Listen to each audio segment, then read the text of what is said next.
മർക്കോസിന്റെ സുവിശേഷം 4-ാം അധ്യായം 39 മുതലുള്ള വാക്യങ്ങൾ വായിക്കണം. അവൻ എഴുന്നേറ്റു, കാറ്റിനെ ശാസിച്ചു, കടലിനോട് അനങ്ങാതിരിക്കുക, അടങ്ങുക എന്ന് പറഞ്ഞു. കാറ്റ് അമർന്നു, വലിയ ശാന്തതയുണ്ടായി. പിന്നെ അവൻ അവരോട്, നിങ്ങൾ ഇങ്ങനെ ഭീരുക്കളാകുവാൻ എന്ത്? ഒന്നാമത്തെ വിഷയം, കാറ്റ്, കടല് ഇളകി മറിയുകയാണ്. അവർ സഞ്ചരിക്കുന്ന വള്ളത്തിനകത്ത് വെള്ളം കയറി മരണഭീതിയിൽ അവർ നിലവിളിക്കുകയാണ്. അടുത്ത സെക്കൻഡിൽ, അടുത്ത നിമിഷത്തിൽ എന്തും സംഭവിക്കാവുന്ന നിലയിലുള്ള ഒരു സാഹചര്യം അവരുടെ മുൻപിലുണ്ട്. ആ സാഹചര്യത്തെ അവർക്ക് ഹാൻഡിൽ ചെയ്യാൻ, കൈകാര്യം ചെയ്യാൻ കഴിയാത്തതായിരുന്നു. ആ കാറ്റിനെ, അവരുടെ മുമ്പിൽ അടിച്ച കാറ്റിനെ, അവരുടെ വള്ളത്തിൽ കയറിയ വെള്ളത്തെ, അവർ നേരിട്ട വിഷയത്തെ അവർക്ക് കൈകാര്യം ചെയ്യാൻ കഴിയാത്തതായിരുന്നു. എന്നാൽ ഒന്നാമത്തെ വിഷയം, യേശു അവർക്ക് വേണ്ടി അമരത്ത് എഴുന്നേറ്റു. യേശുവിന്റെ അധികാരം ഉള്ള നാമത്തിൽ നിനക്ക് വിരോധമായി നിൽക്കുന്ന വ്യക്തികളെ, ശക്തികളെ, സാഹചര്യങ്ങളെ, നിനക്ക് നേരിടാൻ കഴിയാത്ത വിഷയത്തെ നിനക്ക് വേണ്ടി കൈകാര്യം ചെയ്യാൻ നിന്റെ ജീവിതം എന്ന പടകിനകത്ത് സ്വർഗം എഴുന്നേൽക്കുന്ന ഒന്ന് കരമടിച്ച് കർത്താവിന് നന്ദി പറഞ്ഞു. Thank you Lord Jesus.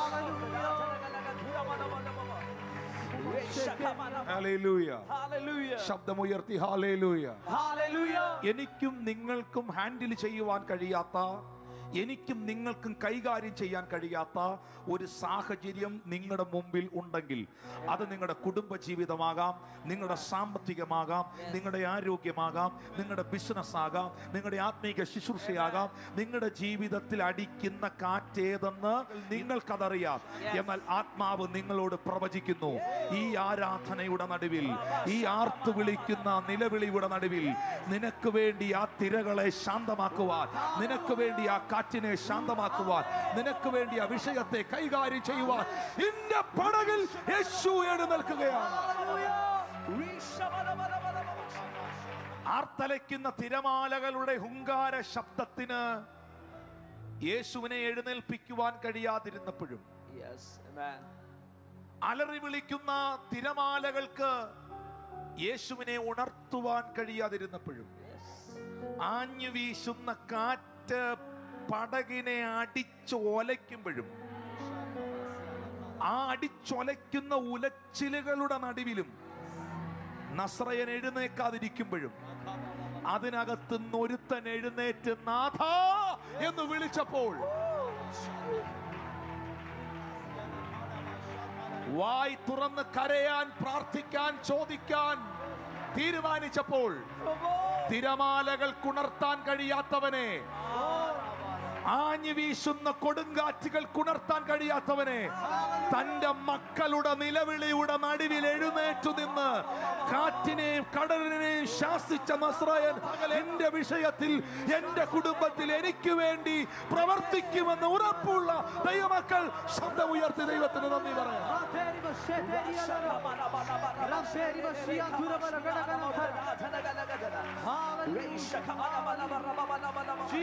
അതിനുശേഷം യേശു കർത്താവ് ആ പടക് എത്തിയത് ഗദരദേശത്താണ്. 4-ാം അധ്യായത്തിൽ വലിയ ശാന്തതയുണ്ടായി എന്ന് എഴുതിയിരിക്കുന്നു. 5-ാം അധ്യായത്തിന്റെ 1-ാമത്തെ വാക്യത്തിൽ അവർ ഗദരദേശത്തെത്തി. പടകിൽ നിന്ന് ഇറങ്ങിയ ഉടനെ അശുദ്ധാത്മാവുള്ള ഒരു മനുഷ്യൻ കല്ലറയിൽ നിന്ന് വന്ന് അവരെ എതിരേറ്റു. ചങ്ങലകൾ കൊണ്ട് ബന്ധിക്കാൻ കഴിയാത്ത, കല്ലറയിൽ പാർക്കുന്ന, ആർക്കും അടക്കുവാൻ കഴിയാത്ത, ആർക്കും ഹാൻഡിൽ ചെയ്യാൻ കഴിയാത്ത, തന്നെത്താൻ നിലവിളിക്കുന്ന, കല്ലെടുത്ത് സ്വന്തം ശരീരത്തെ ചതയ്ക്കുന്ന ഒരു ഭ്രാന്തൻ, ഒരു മാനസിക രോഗി, ഒരു ഭൂതാത്മാവ് പിടിച്ച പൈശാചിക ലോകം അടക്കി വാഴുന്ന അശുദ്ധാത്മാക്കൾ കുടിയിരിക്കുന്ന ശരീരം. ഒരുത്തനും ഇവനെ തൊടാൻ കഴിയില്ല, ഒരുത്തനും ഇവനെ കൈകാര്യം ചെയ്യാൻ കഴിയില്ല. 6000 അശുദ്ധാത്മാക്കളാണ് അവനിൽ വസിക്കുന്നത്. 6000 ഭൂതശക്തികളാണ് അവനിൽ കുടിയിരിക്കുന്നത്. ഉഗ്ര ശക്തിയോടെ എഴുന്നേറ്റോടി വന്ന് കല്ലെടുത്ത് തന്നെ താൻ ചതയ്ക്കുന്ന, ആർക്കും കൈകാര്യം ചെയ്യാൻ കഴിയാത്ത ഈ ഭൂതഗ്രസ്തനെ ഒറ്റയ്ക്ക് നിന്ന് കൈകാര്യം ചെയ്ത, ഒറ്റയ്ക്ക് നിന്ന് നേരിട്ട, ഒറ്റയ്ക്ക് നിന്ന് ഭൂതത്തെ പുറത്താക്കിയ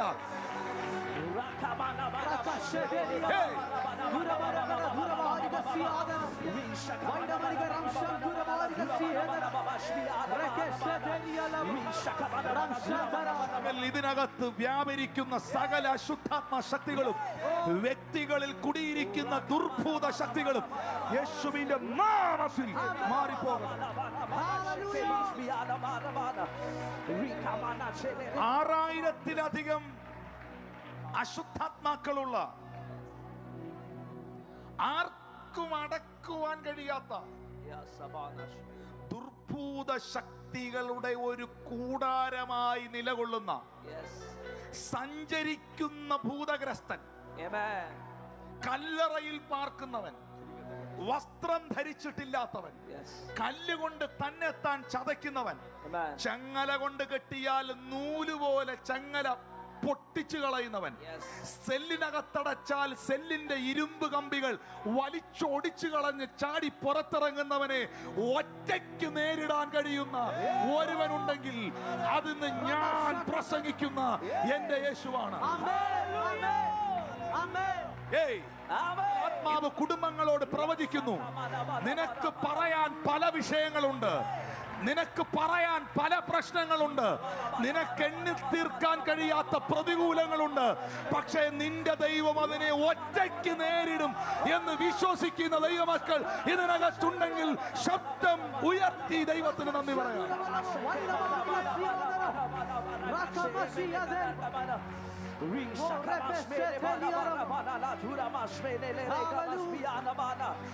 ആ വാക്ക് എന്റെ പ്രിയ ദൈവമക്കളെ നിങ്ങളോടുള്ള ഒരു പ്രവചന ശബ്ദമായി സ്വീകരിക്കണം. അശുദ്ധാത്മാക്കൾ പലത് കാണാം,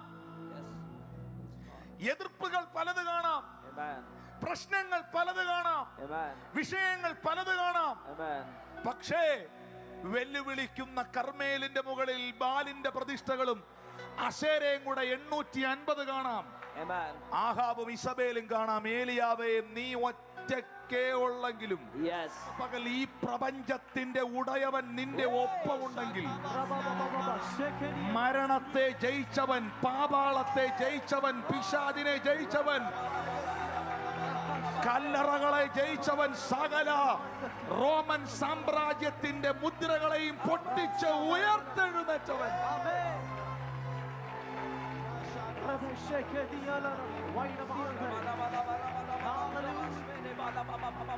And some people say, my brother, I have a lot of problems and many issues. I am facing many issues. I am facing many problems in my life. എനിക്ക് ഒത്തിരി പ്രശ്നങ്ങളുണ്ട്, എനിക്ക് ഒത്തിരി പ്രതികൂലങ്ങളുണ്ട്, എനിക്ക് ഒത്തിരി ടെംപ്ടേഷൻസ് ഉണ്ട്, എനിക്ക് ഒത്തിരി എന്നെ കൊണ്ട് നേരിടാൻ പറ്റാത്ത പലതുമുണ്ട്. പക്ഷേ അതിനെയെല്ലാം ഒരു മൂലയ്ക്ക് നിർത്തിയിട്ട് പറയണം, എനിക്കൊരു ദൈവമുണ്ട്.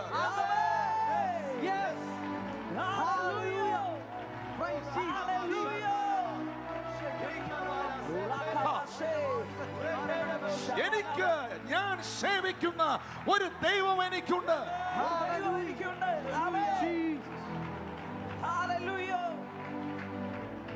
സംഘടനകളുടെ പിൻബലമല്ല, വ്യക്തികളുടെ പിൻബലമല്ല, മനുഷ്യരുടെ ആശ്രയമല്ല, ലോകത്തിന്റെ താങ്ങല്ല.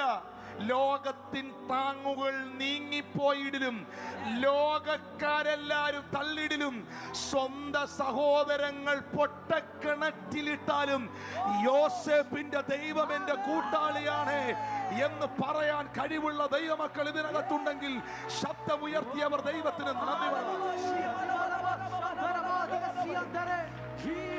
ആർത്തലയ്ക്കുന്ന ഈ തിരമാലകളെ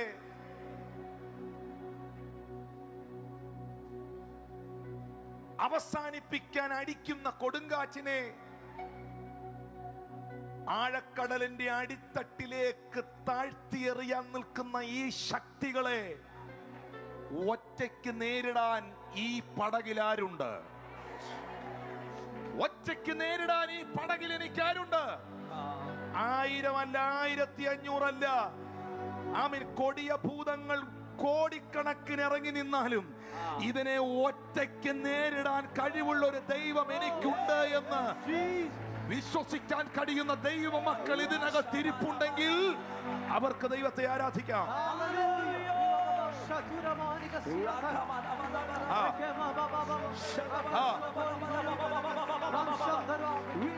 എന്റെ വാക്കുകൾ തിരമാലകൾ അനുസരിക്കുമോ?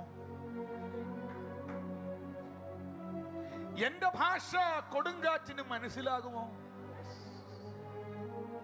എന്റെ ഭാഷ മനസ്സിലാകാത്ത പല സാഹചര്യങ്ങളും എന്റെ മുമ്പിലുണ്ട്.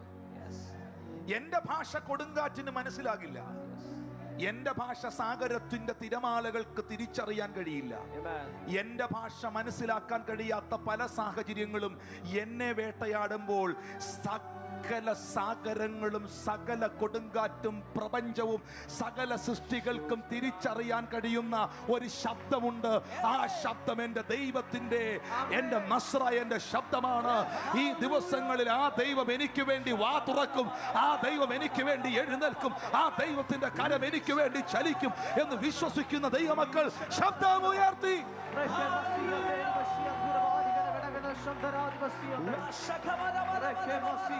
കാറ്റടങ്ങി, കാറ്റടങ്ങി, കടൽ ശാന്തമായി.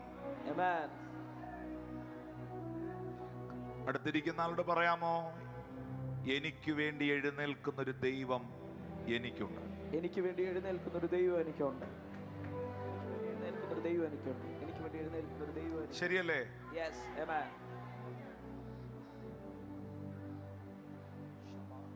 ചെങ്ങല കൊണ്ട് കെട്ടിയാൽ ചെങ്ങല പൊട്ടിച്ച് കളയുന്ന നാട്ടുകാർക്ക് പേടിയാണ് അവനെ.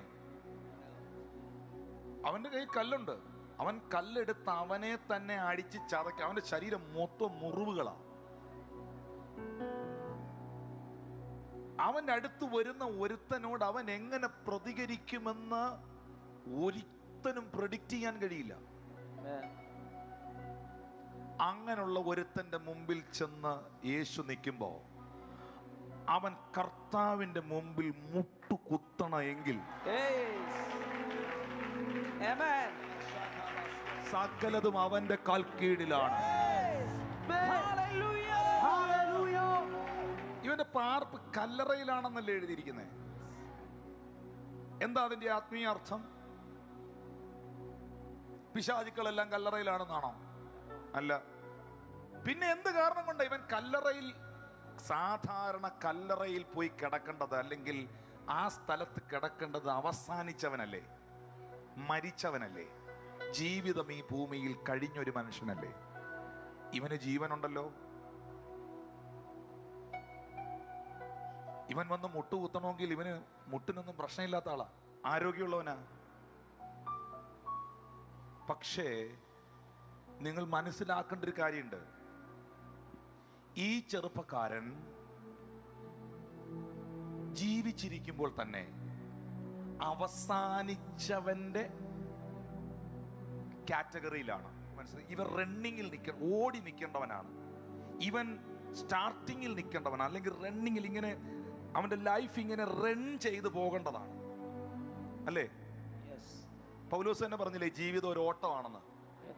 ജീവിതം ഓട്ടക്കളത്തിൽ ഓടുന്ന അനേകരെങ്കിലും വിരുദ് പ്രാപിക്കുന്നവൻ ലൈഫ് ജീവിതം ഒരു ഓട്ട. Amen. ചിലര് വയറ് കുറയ്ക്കാൻ ഓടുന്നു, ചിലര് വയറ് നിറയ്ക്കാൻ ഓടുന്നു. പക്ഷെ ദൈവമക്കളുടെ ഓട്ടം അതിനൊരു ലക്ഷ്യമുണ്ട്. Amen. ആ ഓട്ടത്തിൽ ഒരു വിരുദുണ്ട്, ഒരു ഫിനിഷിംഗ് പോയിന്റ് ഉണ്ട്. Amen. അത് നിത്യത എന്ന് പറയും, എറ്റേണിറ്റി. Amen. ഇവൻ റണ്ണിങ്ങിൽ നിൽക്കേണ്ടവനാ. റണ്ണിങ്ങിൽ നിൽക്കേണ്ടവനെ, മുന്നിൽ നിൽക്കേണ്ടവനെ പിശാച് കൊണ്ടുവന്ന് ഫിനിഷിങ്ങിൽ ഇരുത്തിയിരിക്കുക. Finish, you are finished. കാരണം കല്ലറയിൽ കിടക്കുന്നവന്റെ അവിടെ എഴുതിയിട്ടുണ്ട്, ഇന്നയാൾ ഇന്നെടുത്ത് വിശ്രമിക്കുന്നു, ഫിനിഷ്ഡ്. പക്ഷേ എത്ര ഫിനിഷിംഗ് പോയിന്റിൽ നിൽക്കുന്നവനെയും യേശു കണ്ടാൽ, യേശു തൊട്ടാൽ അവനെ സ്റ്റാർട്ടിങ്ങിൽ കൊണ്ടുവരും. ഒന്നുകൂടെ പറയാം, എത്ര ഫിനിഷിംഗ് പോയിന്റിൽ നിൽക്കുന്നവനെയും യേശു കണ്ടാൽ, യേശു തൊട്ടാൽ അവനെ സ്റ്റാർട്ടിങ്ങിൽ കൊണ്ടുവരും.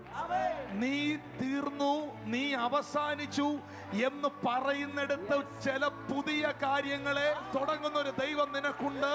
ഇതാ ഞാൻ പുതിയതൊന്ന് ചെയ്യുന്നു, മുൻപുള്ളവയെ നീ ഓർക്കണ്ട, പണ്ടുള്ളവയെ കുറിച്ച് നിരൂപിക്കണ്ട.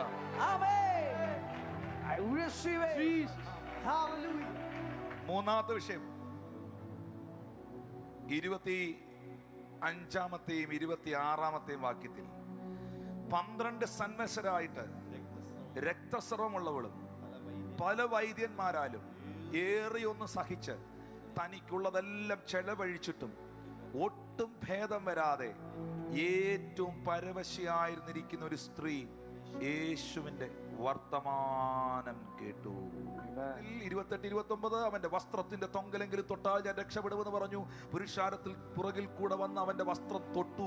ക്ഷണത്തിൽ അവളുടെ രക്തസ്രവം നിന്നു, ബാധ മാറി, സ്വസ്ഥയായി.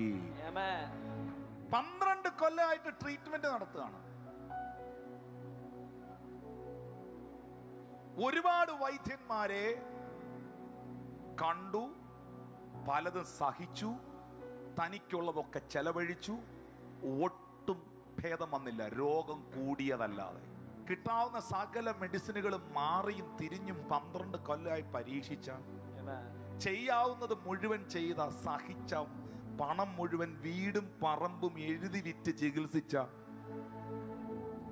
എന്നിട്ട് അല്പം പോലും സൗഖ്യം വരാത്ത ഈ സ്ത്രീയെ ഇനി ആർക്ക് രക്ഷിക്കാൻ കഴിയും?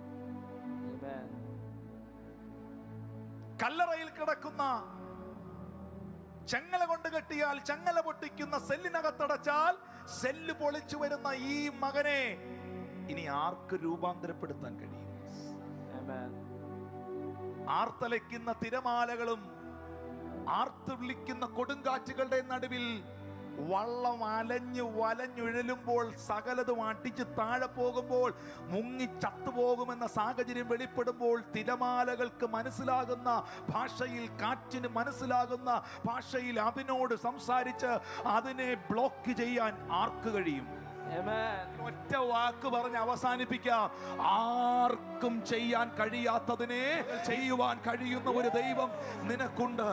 ആർക്കും ചെയ്യാൻ കഴിയാത്തതിനെ നിനക്ക് വേണ്ടി ചെയ്യുന്ന, ആർക്കും പ്രവർത്തിക്കാൻ കഴിയാത്തടുത്ത് നിനക്ക് വേണ്ടി പ്രവർത്തിക്കുന്ന, ആർക്കും വഴി തുറക്കാൻ കഴിയാത്തടുത്ത് നിനക്ക് വേണ്ടി വഴി തുറക്കുന്ന ഒരു ദൈവം ജീവിക്കുന്നുണ്ട്. ഭൂതഗ്രസ്തൻ സുവിശേഷകനായി, രക്തസ്രവക്കാരി സ്ത്രീ സാക്ഷിയായി. ഇതിന്റെ ക്ലൈമാക്സ് എവിടെയാണ്? ഇവിടെ കൊണ്ട് തീരുന്നില്ല. ആർക്കും കൈകാര്യം ചെയ്യാൻ കഴിയാത്ത എൻ്റെ ജീവിതത്തെ, ആർക്കും മാറ്റാനോ രൂപാന്തരപ്പെടുത്താനോ കഴിയാത്ത എൻ്റെ ലൈഫിനെ യേശു രൂപാന്തരപ്പെടുത്തിയത്, എന്നെ വിളിച്ചത്, എന്നെ ആലയത്തിൽ കൊണ്ടുവന്നത്, എന്നെ കർത്താവ് തൊട്ടത് ചുമ്മാ അങ്ങ് വിടാനല്ല. ഒന്നെങ്കിൽ രാജ്യങ്ങളിൽ, ദേശങ്ങളിൽ നിന്നെ സാക്ഷിയാക്കാൻ, നിന്നെ ഒരു സുവിശേഷകനോ സുവിശേഷകയോ ആക്കാൻ. ഈ ആലയത്തിനകത്ത് നിന്ന് ആയിരക്കണക്കിന് സുവിശേഷകർ എഴുന്നേറ്റ് വരട്ടെ.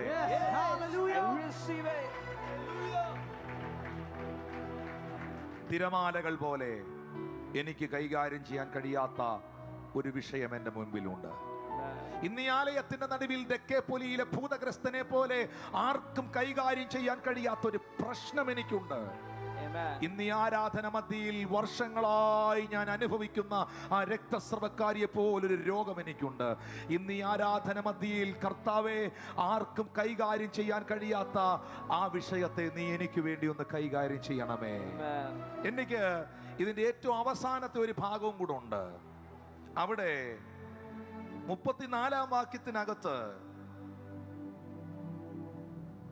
പള്ളിപ്രമാണിയുടെ വീട്ടിൽ നിന്ന് ഒരാൾ വന്നു. നിന്റെ മകൻ മരിച്ചുപോയി എന്ന് അവനോട് പറഞ്ഞു. ഗുരുവിനെ അസഹ്യമാക്കുന്നത് എന്തിനെന്ന് പറഞ്ഞു.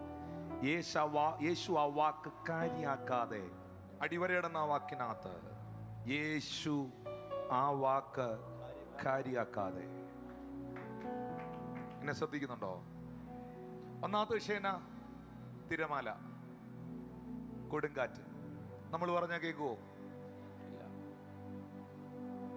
രണ്ടാമത്തെ വിഷയം ഭൂതഗ്രസ്തൻ എന്ന് പറഞ്ഞു പോവല്ല, 6000 ഭൂതം ഇരിക്കുന്ന സുപ്രസിദ്ധ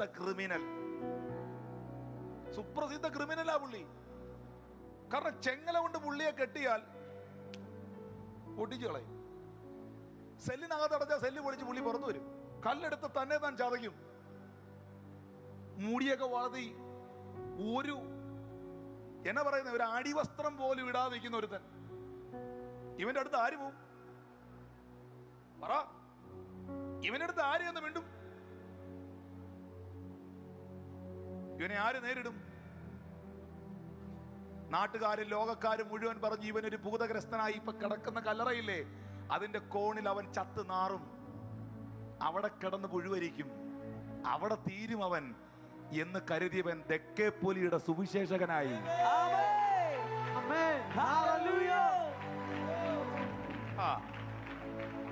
എഴുതി വെച്ചോണം, എഴുതി വെച്ചോണം.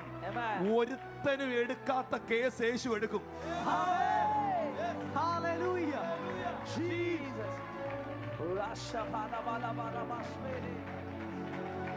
കൊണ്ടുവാ നിന്റെ വിഷയം കർത്താവിന്റെ അടുത്ത് കൊണ്ടുവാ. നിന്റെ വിഷയം യേശുവിന്റെ അടുത്ത് കൊണ്ടുവാ. നിനക്ക് നേരിടാൻ കഴിയാത്ത വിഷയം യേശു കർത്താവ് അത് തീർക്കും.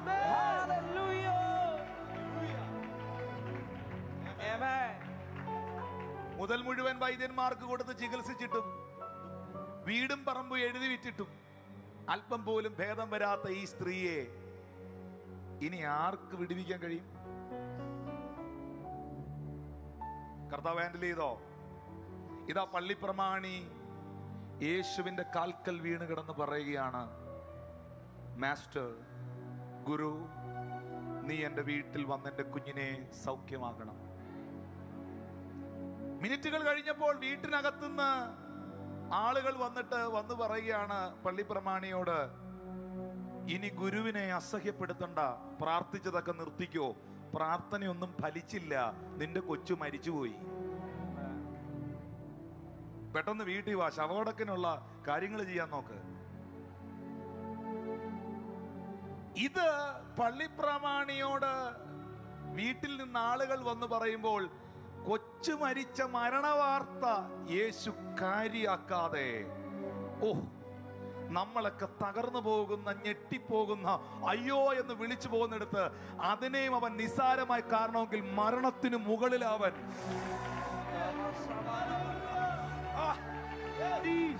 മരണത്തിന് മുകളിലാണവൻ, മരണത്തിനും മുകളിലാണവൻ.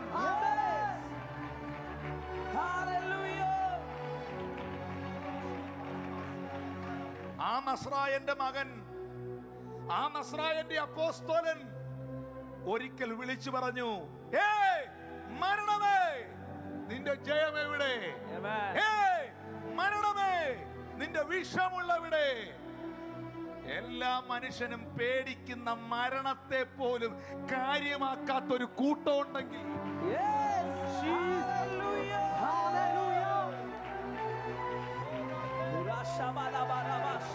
അതിനകത്തും ജയമുള്ള ഒരു കൂട്ടം ഉണ്ടെങ്കിൽ ഇവിടെ ഇരുന്ന് കൈയടിക്കുന്ന ഈ കൂട്ടമാണെന്ന് തിരിച്ചറിയ.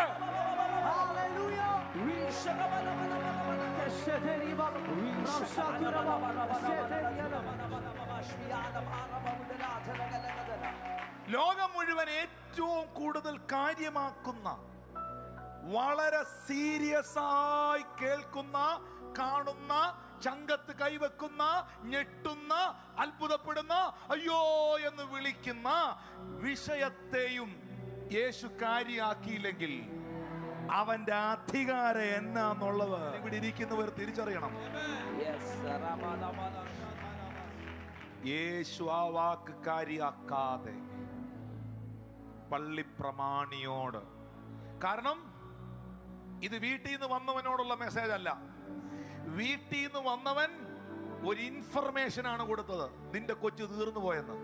പക്ഷേ പള്ളിപ്രമാണി ആ ഇൻഫർമേഷന്റെ നടുവിൽ പല ഇൻഫർമേഷനും കേട്ടിട്ടല്ലേ ഡൗൺ ആയി ഇവിടെ വന്ന് കുത്തിയിരിക്കുന്നത്. നിനക്കൊരു റെവലേഷൻ തരാം, ഭയപ്പെടണ്ട. നിനക്കൊരു റെവലേഷൻ ദൈവം തരുന്നു. നീ വിശ്വസിക്കാമെങ്കിൽ, നീ വിശ്വസിക്കാമെങ്കിൽ നീ ദൈവത്തിന്റെ മഹത്വം കാണും.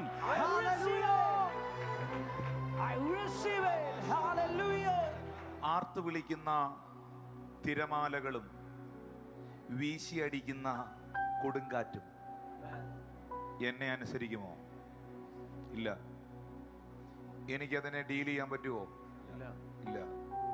എന്റെ വാക്കത് കേൾക്കുവോ? ഇല്ല. പ്രകൃതിയുടെ പ്രതിഭാസങ്ങൾ പോലും എനിക്ക് വിരോധമാകുമ്പോൾ എന്റെ ദൈവത്തിന്റെ പ്രത്യേകത, പ്രകൃതിക്ക് പോലും അവന്റെ ശബ്ദം മനസ്സിലാകും. കാരണം അവൻ പ്രപഞ്ചത്തിന്റെ ഉടയവനാണ്.